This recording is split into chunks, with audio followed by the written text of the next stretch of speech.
To take it away.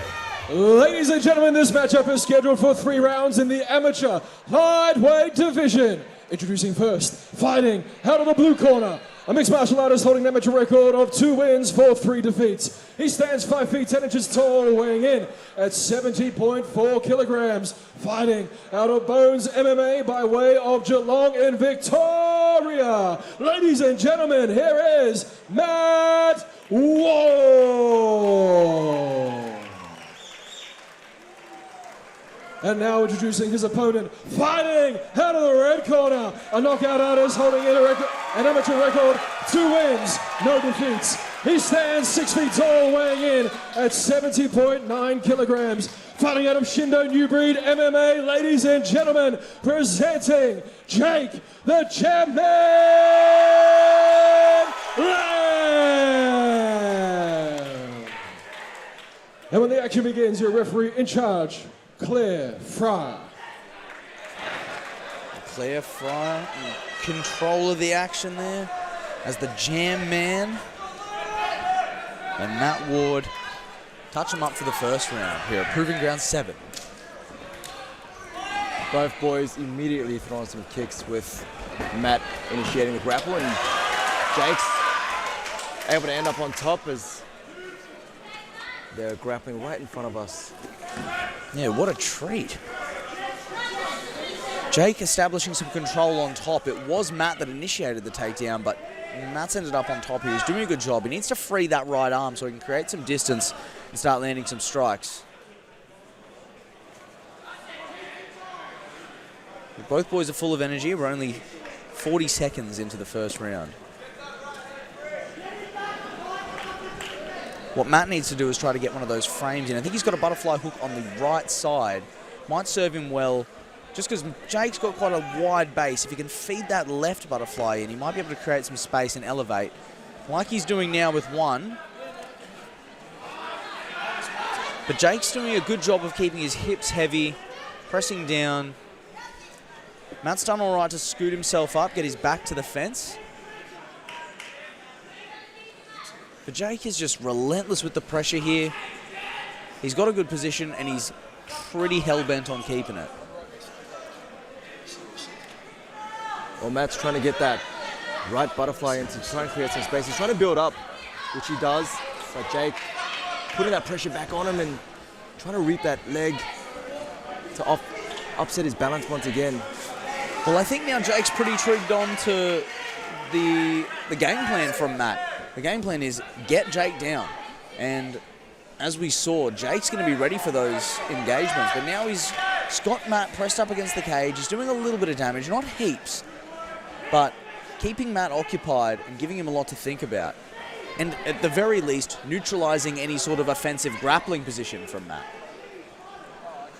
Yeah, both boys showing good composure here as they're being very selective with the shots that they throw as not to compromise their position at the moment. It's a bit of a 50-50 here as Matt tries to swing his hips to the other side and Jake holding onto that underhook to maintain that control. And a beautiful reversal from Matt there. Immediately gets turned back and put back. But the way he's bearing down on that overhook, or that underhook rather, if he can extend his left arm.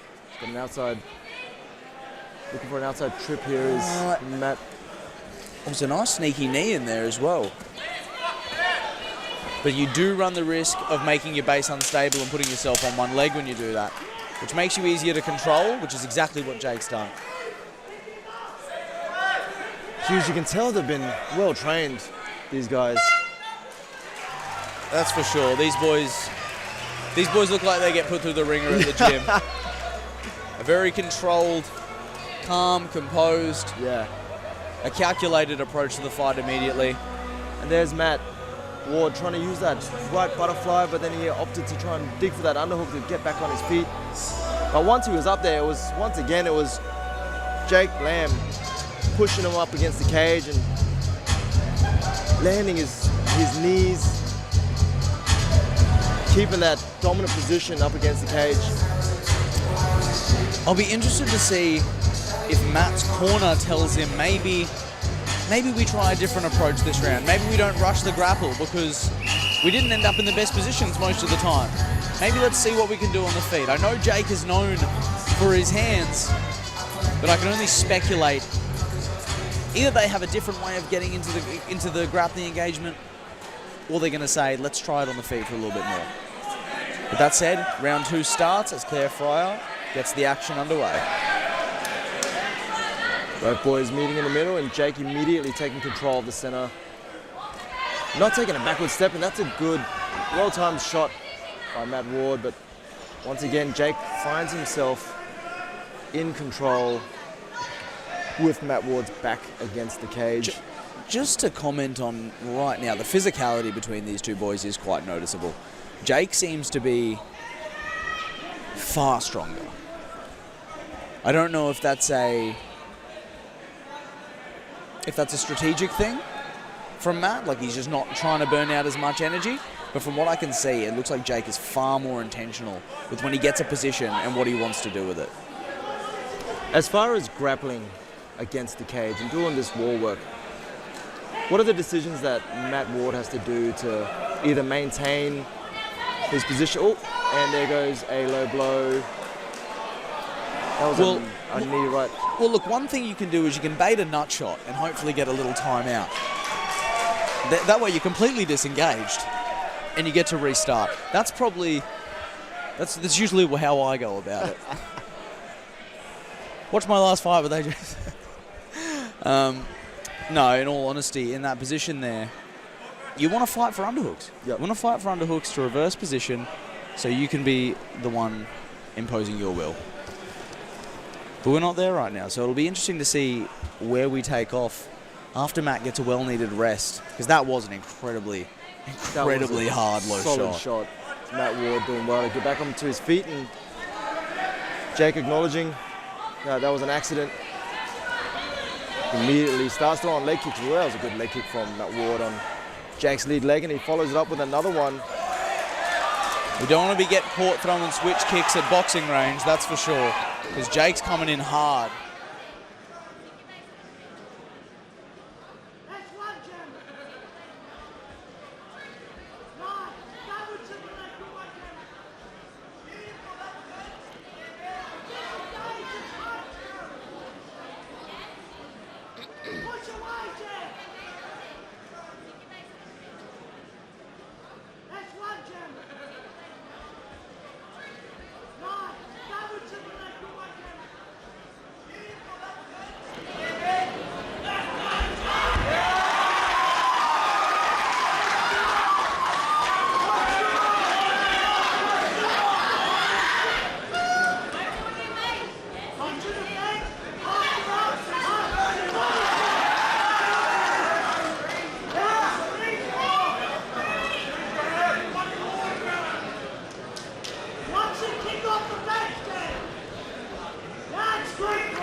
Initiating those grapples against the cage and just having his way in dominant positions, putting Matt on his back, landing some solid shots. And it's just that physicality that you're talking about, John, that I think is really starting to show as the fight goes into the later rounds.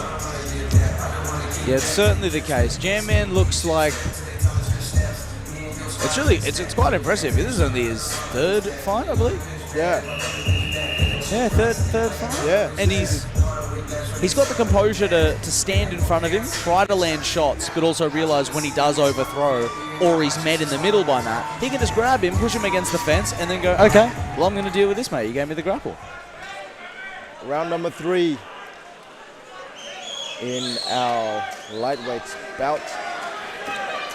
Matt Ward in the blue corner versus Jake Jam Man Lamb in the red corner. And further to your point, exactly like that. Jam Man holding the center, keeping the pressure, and the second they over-engage, or they overthrow an engagement, lock up a grappling engagement and go from there. and it's just at this level too, with only this being his only 3rd fight, it's impressive of all the techniques that he doesn't throw. Like, he's not freaking out and he's not trying to do too much.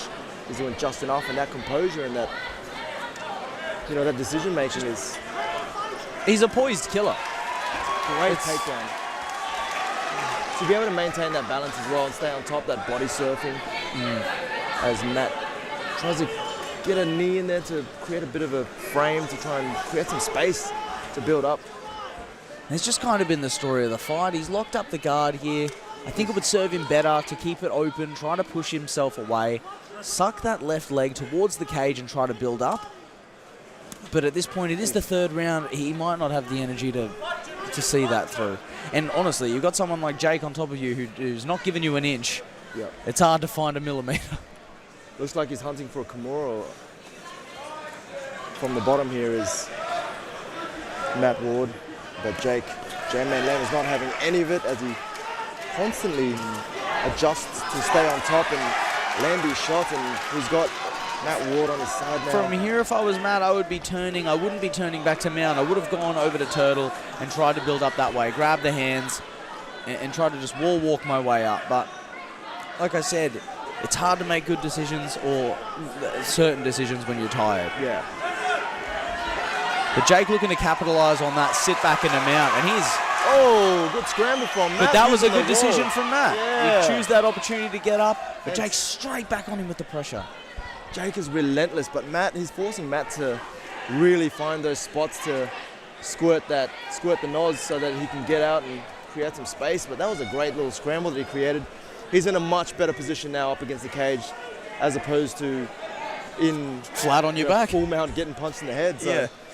full credit to Matt Ward. He's just it just feels like Jake's physicality and his relentless pressure is starting to really take a toll on Matt Ward. It feels like he wants to get some shots off, but he just can't. He just doesn't quite have the space to be able to implement his game at the moment. It honestly looks like he's trying to squeeze a cement block. Like Whoa. Jake's physicality, this man's built like a silverback gorilla. And he's relentless. He won't let up. And I think that's been the story of the fight. And the fight ends the same way as it's been most of the fight, with Jake Lamb on top, raining some shots down, and Matt Ward trying to create space to stand up. And what a performance by Jake Lamb, like the composure, the decision making, like he's really shown to be one of the prospects to look out for in Australian MMA. Yeah, he's definitely one to keep an eye on.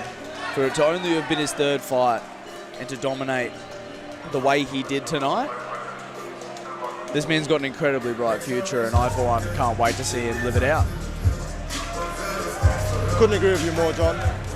Full credit to Matt Ward. He kept fighting all the way to the end, kept looking for a solution, but ultimately, Jake Lamb just didn't give him any space.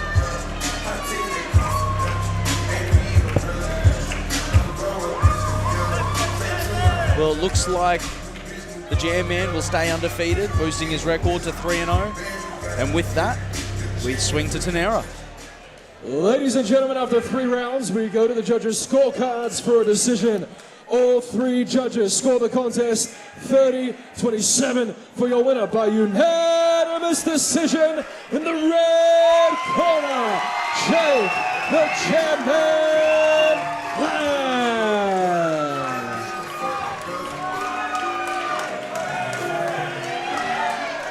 Jam Man, come on in, brother. Congratulations. 3-0. You remain undefeated as an amateur in your young career. Fantastic effort, sir. Yeah, it's not how I usually like to win a fight, but I guess I get to show off a different skill set. But yeah, I'd like to thank my opponent for taking the fight on 3 weeks' notice, flying up from Melbourne. So yeah. It was a short notice fight, and obviously we're so used to seeing you finish fights early. How did it feel to go the distance? Do you feel like your cardio held up, or you feel like you got a bit more digging to do?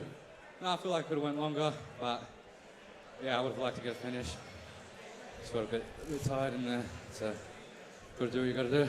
Well, otherwise, sir, you do get the win here this evening. You've got plenty of support here at the Southport Sharks, alongside your team, head coach Kerry Dunn, and everyone else at Shindo New Breed. No doubt you'd like to give them a shout out.